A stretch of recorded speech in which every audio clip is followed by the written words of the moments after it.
দেশের বিভিন্ন অঞ্চলে বৃষ্টির সঙ্গে থাকতে পারে ঝোড়ো হাওয়ার দাপট। ঢাকা, চট্টগ্রাম সহ ১৩ অঞ্চলে ঝোড়ো হাওয়ার সঙ্গে বৃষ্টি ও বজ্রবৃষ্টির সম্ভাবনা রয়েছে। এ কারণে এসব এলাকার নদী-বন্দরগুলোকে সতর্ক থাকতে বলা হয়েছে।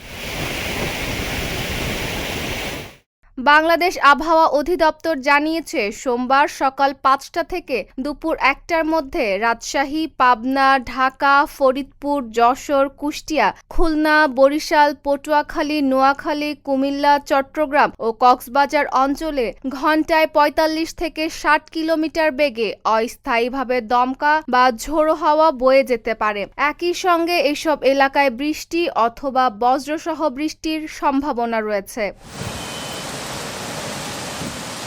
এই পরিস্থিতিতে সংশ্লিষ্ট নদী-বন্দরগুলোতে ১ নম্বর সতর্ক সংকেত দেখাতে বলা হয়েছে। লোডশেডিং কিংবা ঘরের বাইরের তীব্র গরমে ওয়ালটন রিচার্জেবল ফ্যান থাকলে থাকবে শুধু বাতাস আর বাতাস।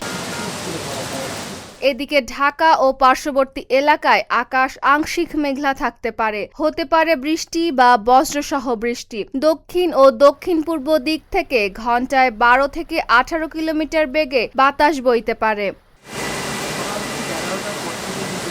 আবহাওয়া অধিদপ্তর জানিয়েছে, সারা দেশেও বিভিন্ন এলাকায় বৃষ্টির সম্ভাবনা রয়েছে। কোথাও কোথাও মাঝারি থেকে ভারী বর্ষণ হতে পারে। একই সঙ্গে দিন ও রাতের তাপমাত্রা ১ থেকে ২ ডিগ্রি সেলসিয়াস কমতে পারে।